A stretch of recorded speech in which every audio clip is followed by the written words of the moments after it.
I first used methamphetamine at the age of 14. My parents had gotten divorced and it felt like everybody left me. And one of my best friends introduced it to me, and from that day forward I thought it was going to be a part of my life for the rest of my life. My drugs of choice were meth and opiates.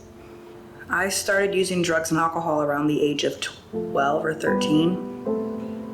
I was addicted to opiates, any pill I could get my hands on, but mainly opiates. I had a drinking problem for a small amount of time, but I fell really hard into pills. So I've used drugs and alcohol for a very long time. I started drinking when I was 9, moved on to harder stuff, and pretty much haven't stopped until I was 20 years old. I pretty much used all kinds of different drugs. First started drinking out and smoking weed. Also, I moved on to harder stuff and started trying heroin, cocaine, crack, methamphetamine, just about any drug you could think of, I've tried it. My addiction, there's lots. Methamphetamine, first and foremost, as my life grew into alcoholism, pretty bad. So I've worked with individuals with substance use for about 14 years now. Now I work with individuals who have gone through treatment and are in recovery and kind of help them with that re-entry back into the community. So alcoholism and addiction, you know, it's different for everybody. It looks different. It can hit an individual, it can hit a family. It's based off of what you learn from your family. It's based off the trauma piece and, you know, what skills you have. And so for individuals who, you know, are part of that using community, that's all they know. And so until they have different skills, that's what they're going to use. I've been diagnosed with bipolar type 2, anxiety, and PTSD. It's important to have a place that we can go to where there's not drugs and alcohol, where there's people that are like us and still have fun. And it does help with my anxiety, with trauma that I've had, to kind of be around people who can relate to what I've been through.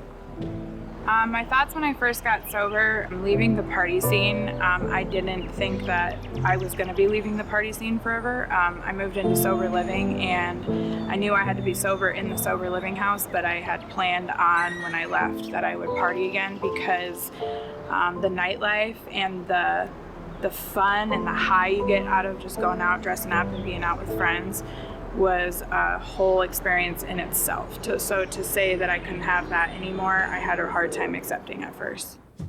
I'm not in recovery. I don't struggle with alcohol or drug abuse, but it directly relates to me because a lot of my family members that are close to me do. So I see how it affects them in their life. Depression, feeling disconnected, not being able to parent and be connected with us. I think they just feel alone. My name is Alexis Lawson. I'm 39 years old. I'm a case manager at a treatment facility and founder of Detox Sober Lounge.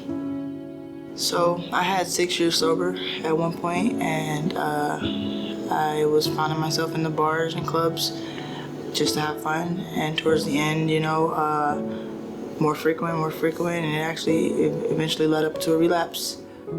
The reason why I created Detox Sober Lounge is to give us a solution, to give us a safe space to go hang out and have fun and fellowship.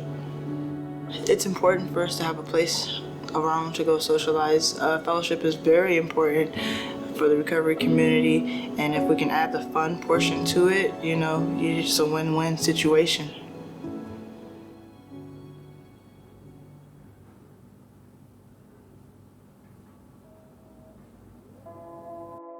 When I'm at the Detox Sober Lounge events, I feel camaraderie. I feel a lot of joy. It's a lot of joy and pleasure being able to get involved in the things that I've been involved in. I feel high, and not in a bad way. All kinds of talents from unexpected people, you know, and it was beautiful.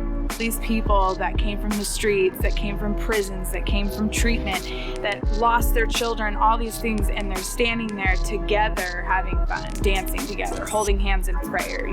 I attend detox events because I have fun. I genuinely have fun in a sober environment. I don't have to worry about security and the drama that happens when I go out in a normal bar setting. Partying is kind of what we do, and there's a way to do it in a healthy way, and Detox Sober Lounge has helped give that to me. If I didn't have that close-knit of people or accountability, I don't think I'd still be sober. I definitely feel that fellowship is very important to my sobriety. If it wasn't for other people holding me up, I don't know what I'd do on some days when I feel so down. Fellowship is crucial. Fellowship and staying connected to people is what keeps me sober in a sense. Sobriety is important because they overcome their addiction in a sense. Every day that they're sober, they have a win.